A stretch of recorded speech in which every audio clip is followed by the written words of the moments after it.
Thank you, Mr. Chairman. It's a non-controversial bill here that we should be able to get through quickly. SB 564 creates the West Kings Groundwater Sustainability Agency.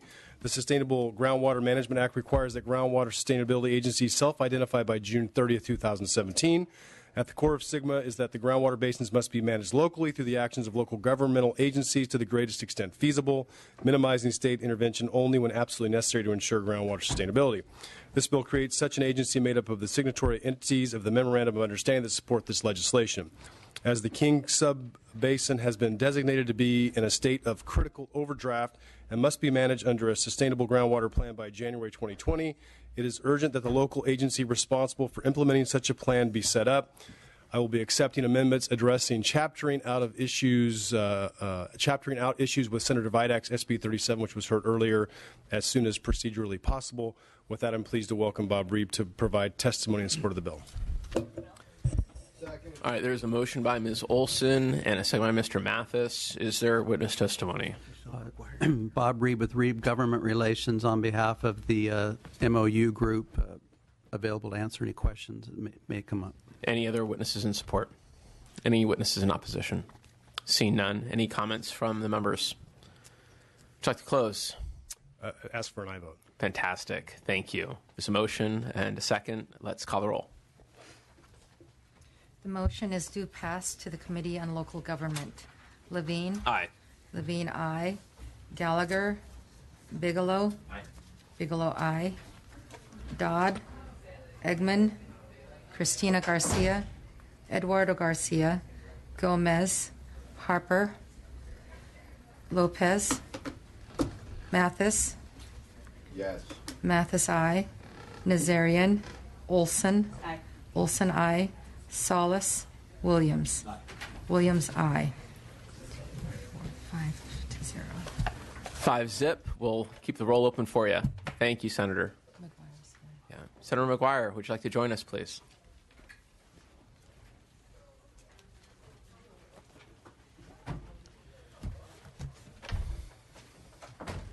Good morning. Hey, good morning, Mr. Chair. How you doing? Good.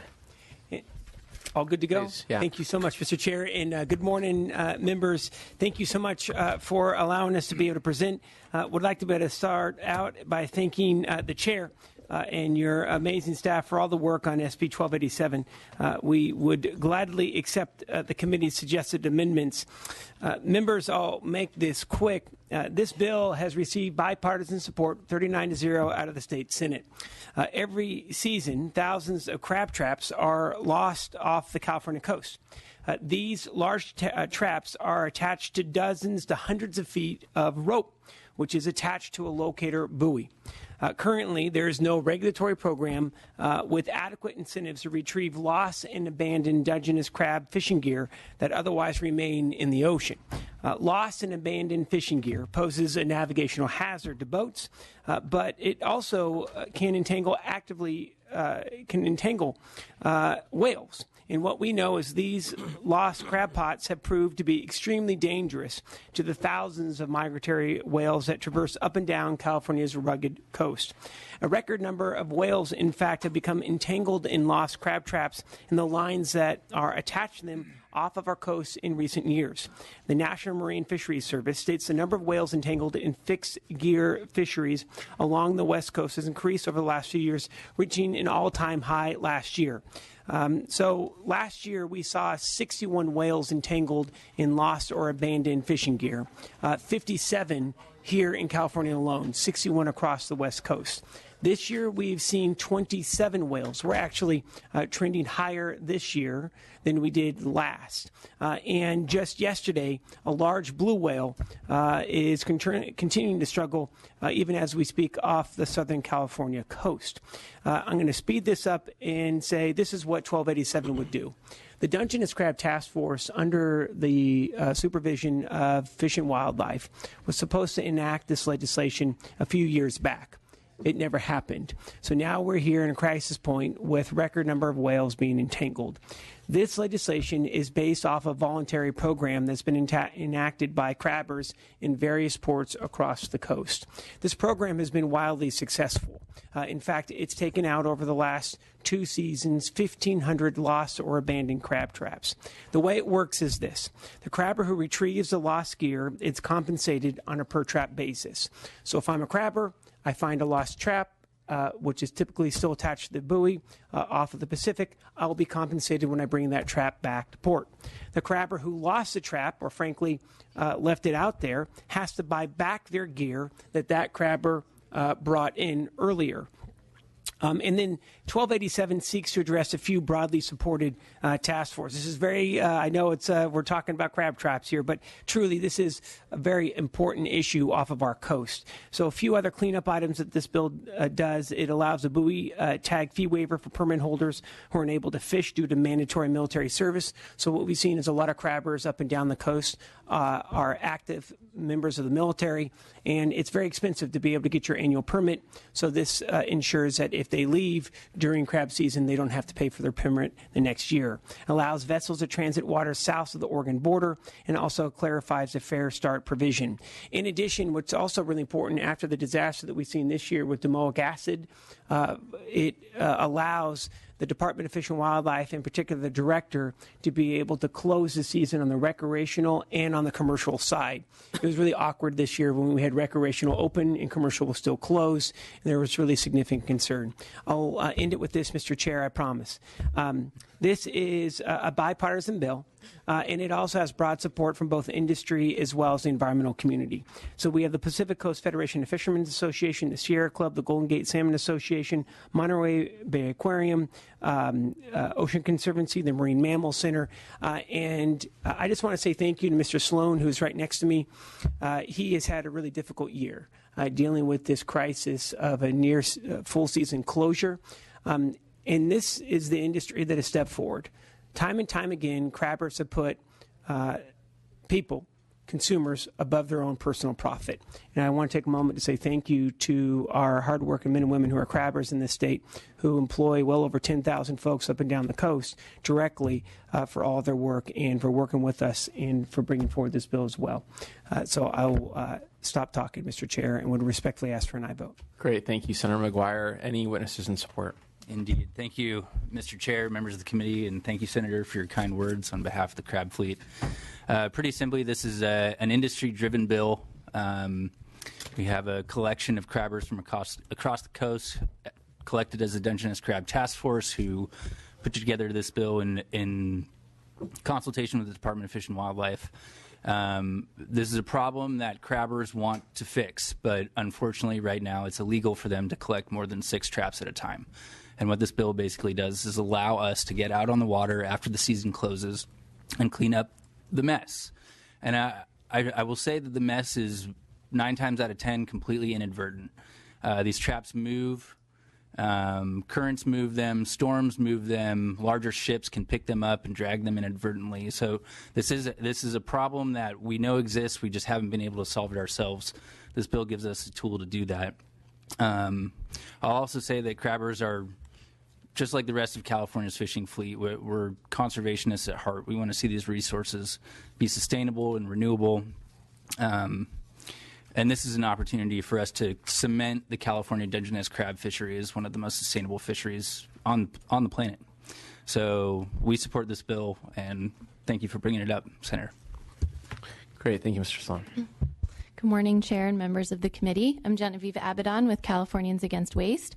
We are pleased to support this bill because it would help reduce ocean pollution while concurrently protecting marine wildlife.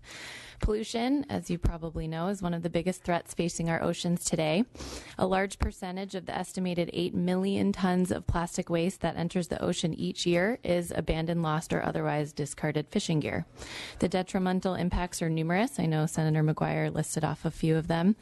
And the Ocean Conservancy recently deemed fishing gear as posing the #1 greatest entanglement risk to marine fauna. The extent of the problem has increased significantly over the past 50 years, with increases in both fishing effort and the durability of fishing gear. Therefore, without measures to address it, the amount of fishing gear remaining in the marine environment will continue to accumulate, as will its negative impacts. This bill is based on successful gear recovery programs here in California that have proven effective, have the voluntary support of fisher people, and are self-sustaining. It promotes the retrieval of lost gear as an easy way to mitigate the increasing amount of ocean waste and wildlife entanglements. Reducing this dominant source of pollution in California's waters would be an important step in restoring and protecting our local environment. We hope you will support this legislation. Thank you for your consideration. Thank you. Any further witnesses in support?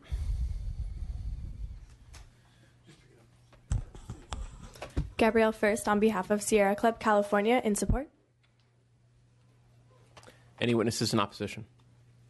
Seeing none, again, thank you, Senator McGuire. Thank you, Mr. Sloan. It's great to see that the industry wants to do as good a job as possible, and that this helps you do that. And, of course, it protects the ecosystem as well, which is something that we can all be grateful for. Any members have comments?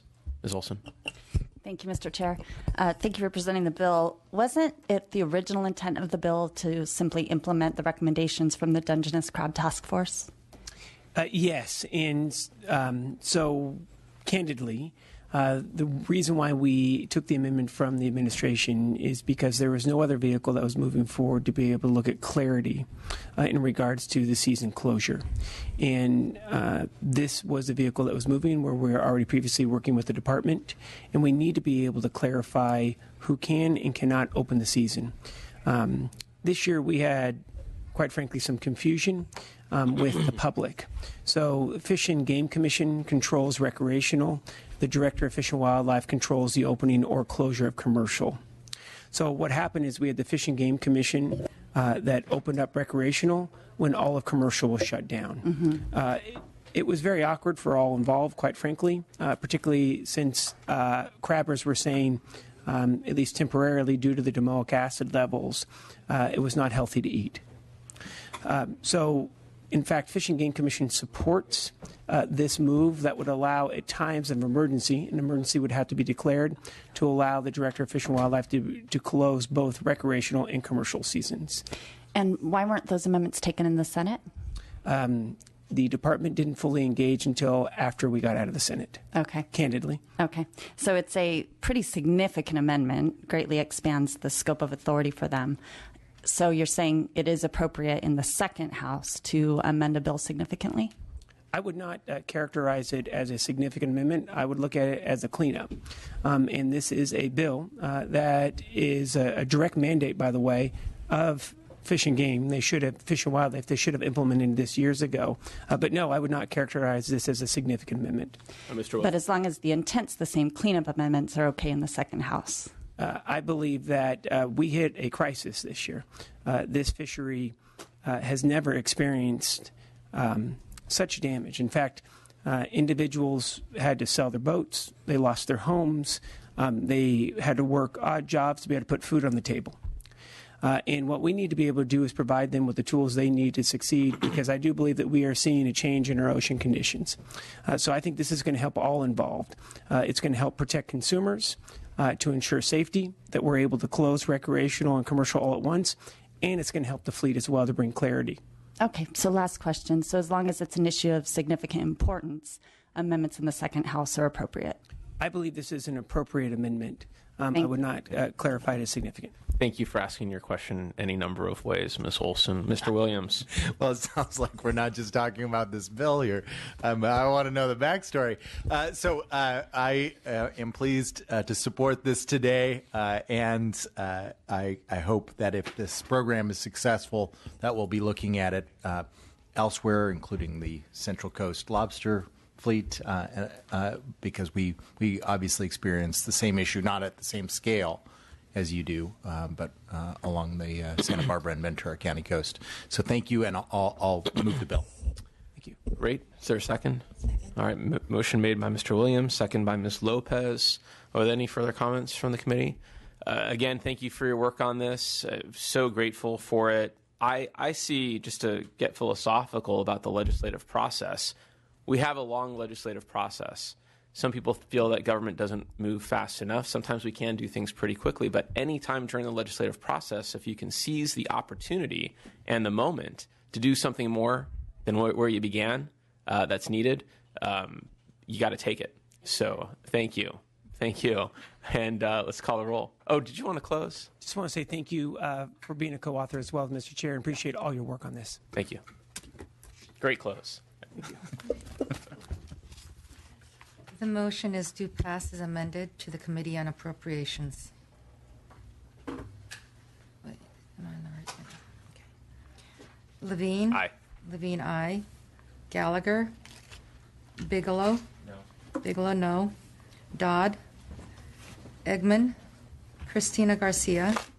Eduardo Garcia? Gomez? Harper? No. Harper, no. Lopez? Aye. Lopez, aye. Mathis? No. Mathis, no. Nazarian? Olson? No. Olson, no. Solis? Williams? Aye. Williams, aye. 3-4. All right, the vote is 3-4. We'll keep the roll open, of course. Thank you very much. You've got another bill that's on consent. So, yeah, thank you. Thank you so much. Yeah. I don't see any other senators, so if you wanted to do it, we could pull it. I'm just kidding. Yeah. Great. We have a motion to move the consent calendar, second by Mr. Harper.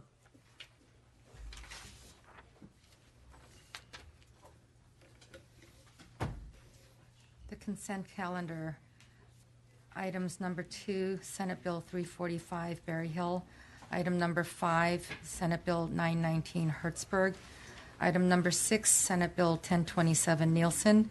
Item number 8, Senate Bill 1188, McGuire. The motion is to pass to the Committee on Appropriations with recommendation to consent calendar. Levine? Aye.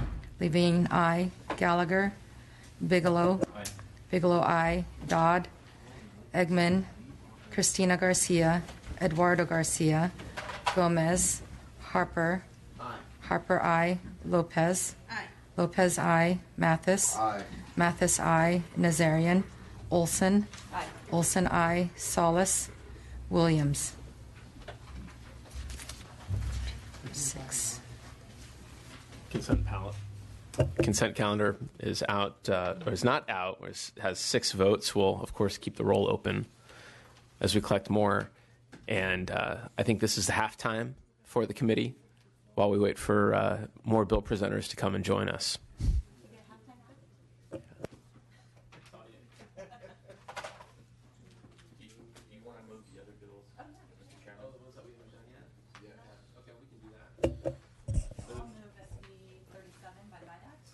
Okay, motion by Ms. Olson, seconded by Mr. Mathis.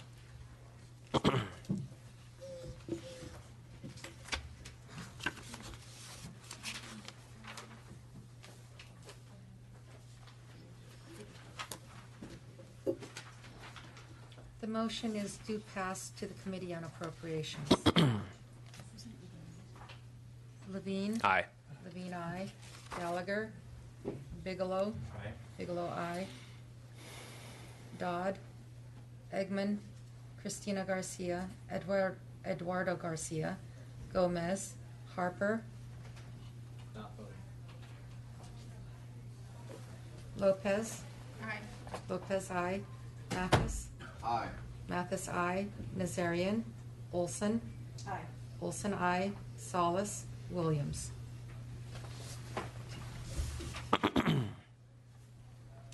All right, we got 5-0 on that, so we'll keep the roll open. I think the next bill we have is SB 1111. So moved. Second. Got a motion by Mr. Bigelow, second by Mr. Mathis.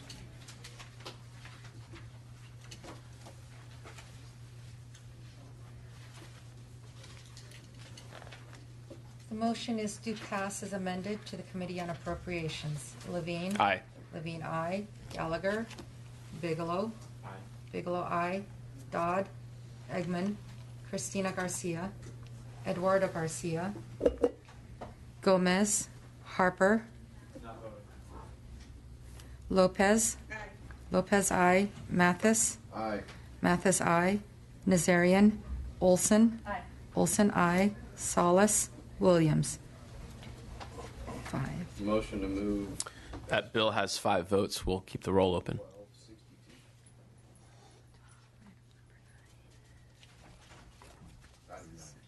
All right, is there a second? Second. All right, so we have a motion by Mr. Mathis, second by Ms. Lopez. Thank you for that. The motion is to pass to the Committee on Local Government. Levine? Aye. Levine, aye. Gallagher? Bigelow? Dodd? Eggman? Cristina Garcia? Eduardo Garcia? Gomez? Harper? Lopez? Lopez, aye. Nazarian? Mathis? Aye. Mathis, aye. Olson? Not voting. Salas? Williams? 3. That bill has 3 votes. We'll keep the roll open. No.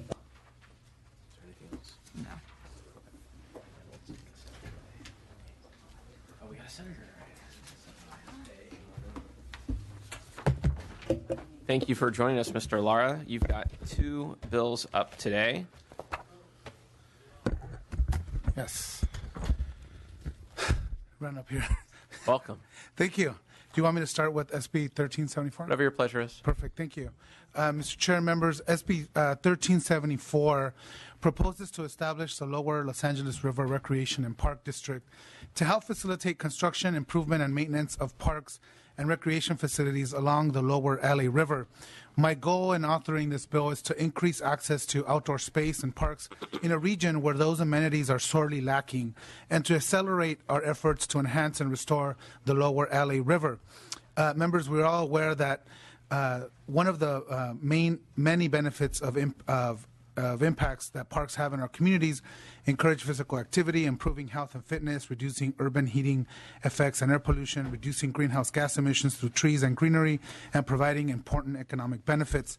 As noted, the committee analysis, the region around the Lower LA River is one of the most poor park areas in the LA County. For example, in the city of Maywood, in my district, just 0.3 park acres per 1,000 residents, where the county-wide average is over 10 times as much, 3.3 acres per 1,000 residents. While the Lower LA River serves an important purpose as a flood protection and control channel, it also presents a unique opportunity for open space, urban greening, as well as recreational resource for our region. Special district will have unique powers, the ability to acquire and improve property, the ability to leverage funding by asking voters to approve local tax increments, to fund new parks, and the ability to operate and maintain parks. Funding for these purposes is currently limited from limited sources such as the bonds in Prop 1, and often includes limitations. Funds cannot be spent to improve or maintain existing resources. Some park and open space is not available for the use because local authorities lack the resources to properly maintain it. The district created by this bill will work in coordination with other efforts to revitalize the Lower LA River, such as the working group established by Speaker Rendon and the Rivers and Mountains Conservancy. Both Speaker Rendon and I not only share these poor park areas, but we also share in our united vision for the future potential of the Lower LA River. I appreciate the comments and questions raised in the analysis about local control and the LAFCO process. This bill is double referred to local government committee where it would be heard. And if it passes today, I'm already working with local government committee to address some of those concerns that were brought up by the committee analysis, which we completely understand. With that, members, I respectfully ask for your aye vote. Thank you very much, Mr. Lara. Any witnesses in support?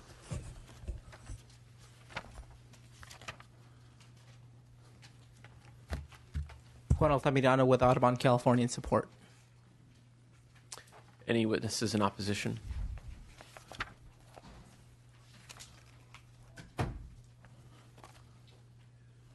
Good morning, Chair, members of the committee. Pamela Miller, representing the State Association of Local Agency Formation Commissions. And I do want to apologize for the late opposition to the bill. We did issue a letter yesterday late afternoon and spoke with the Senator's staff late last week. As he's already indicated, the analysis on the bill did raise a lot of our questions in terms of the process being used, and appreciate that he's willing to engage us in conversation and figuring out how to make this work so that the district can be formed and the LAFCO local process can stay intact. And so I'm very pleased to hear that those discussions are occurring in the Assembly Local Government Committee as well. Thank you. See no other witnesses. Would like to ask the committee if they have any questions or comments. Ms. Garcia. Yes, I think that the intent of the author is great. I share a lot of this area with him in this Port Park area. I just have a question about the lower river watershed, specifically the Rio Hondo that feeds into the lower part of the LA River. The working group that was established includes the lower river watershed.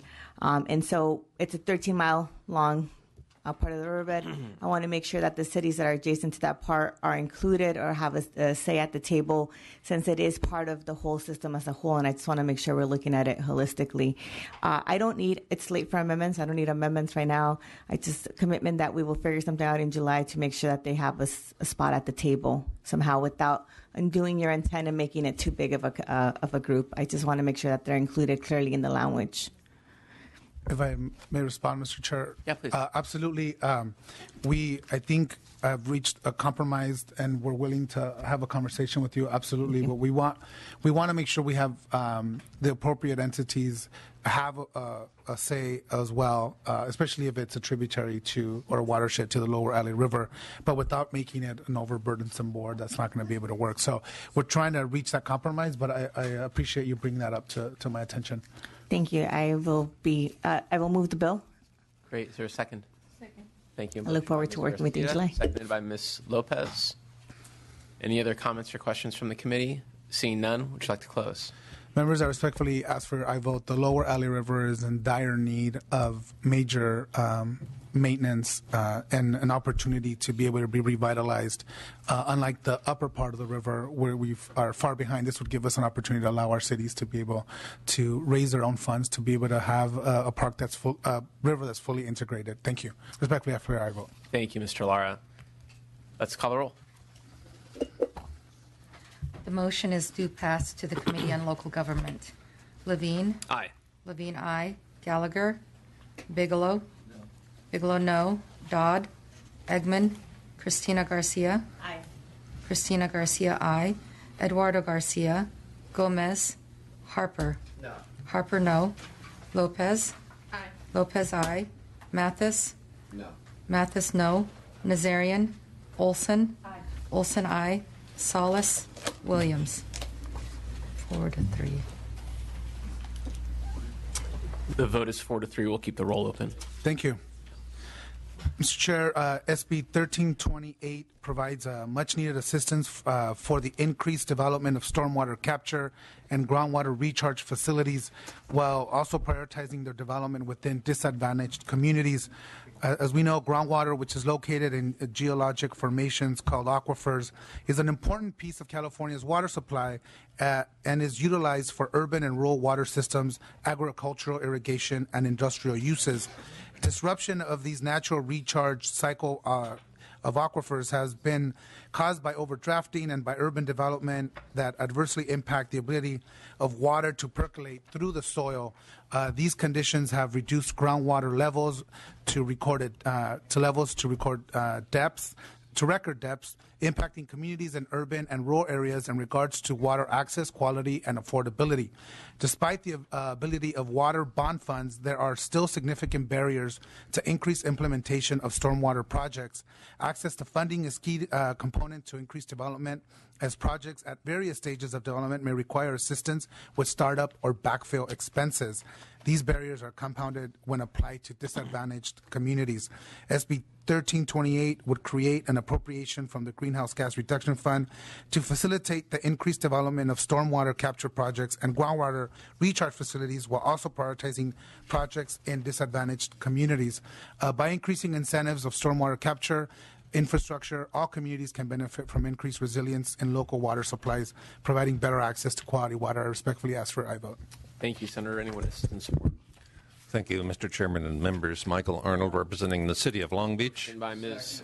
Garcia, second by Mr. Mathis. Please continue. City of Long Beach strongly in support. We need to recapture as much groundwater as we possibly can. Thank you.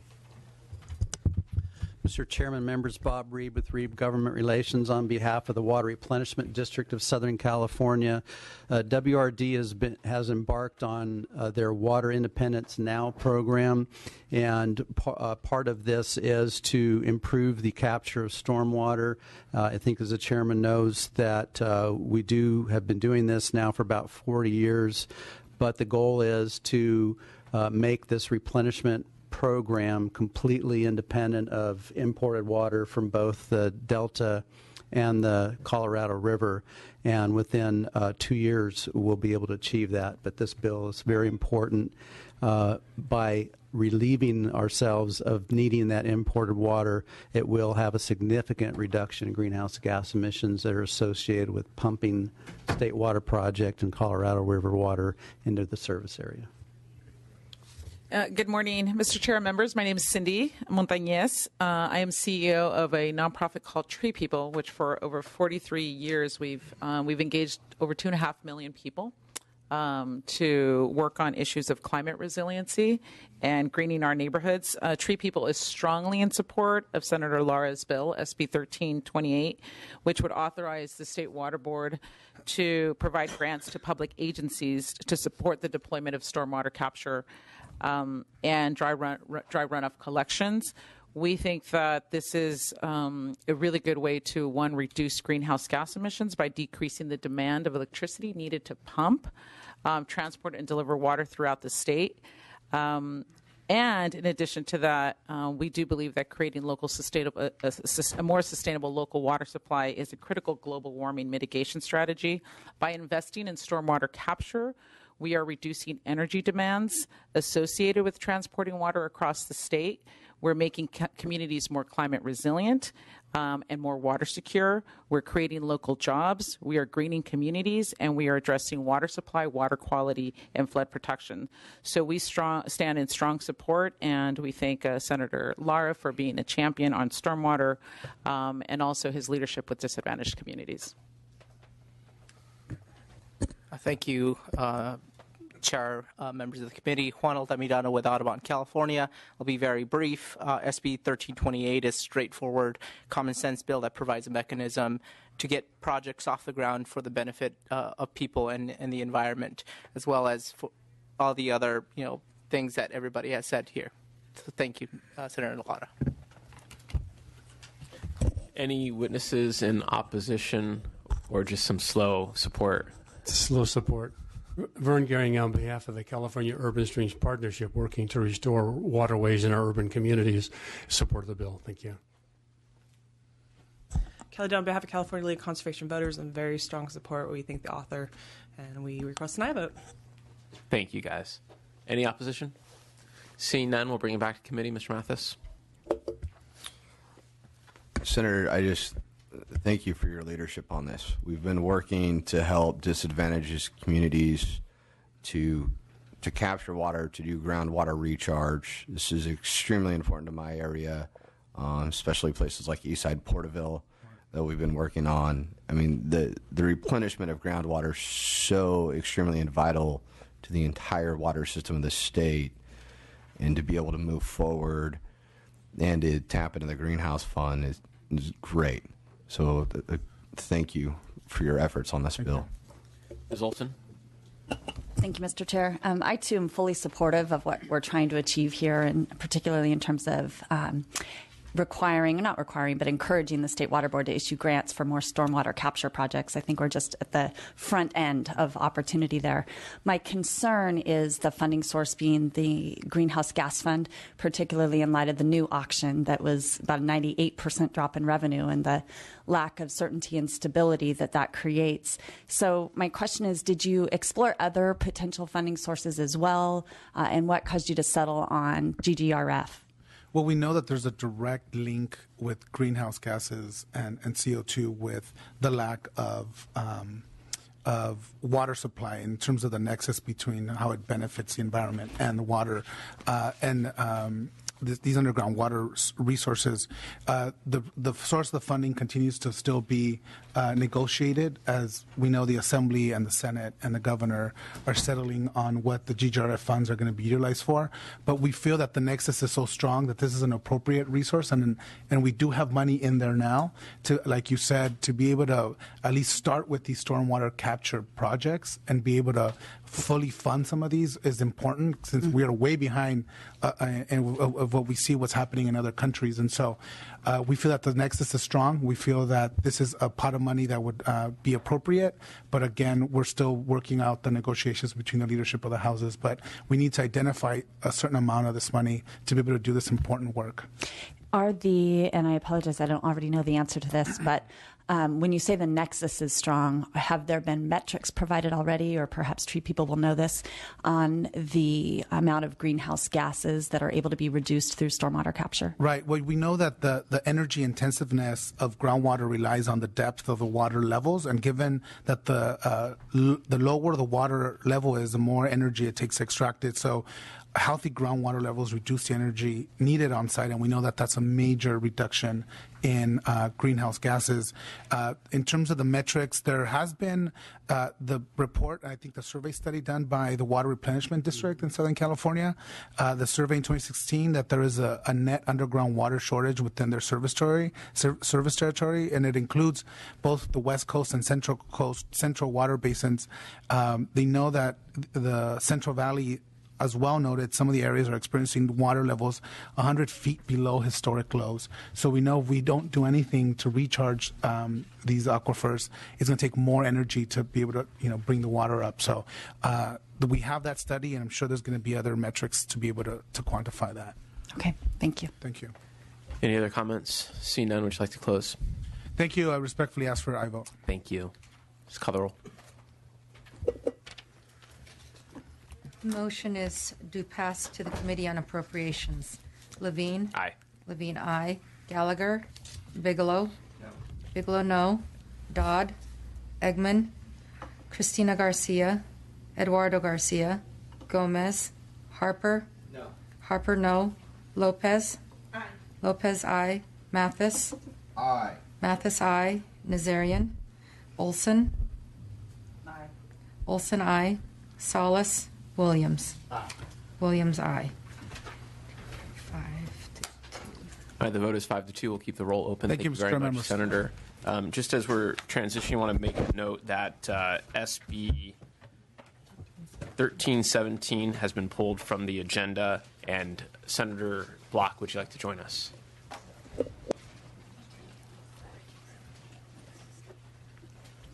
right, happy birthday, Senator. Thank you, Mr. Chairman. I left a box of cigars outside the committee room. I'm 39 today, so I appreciate it. Yeah.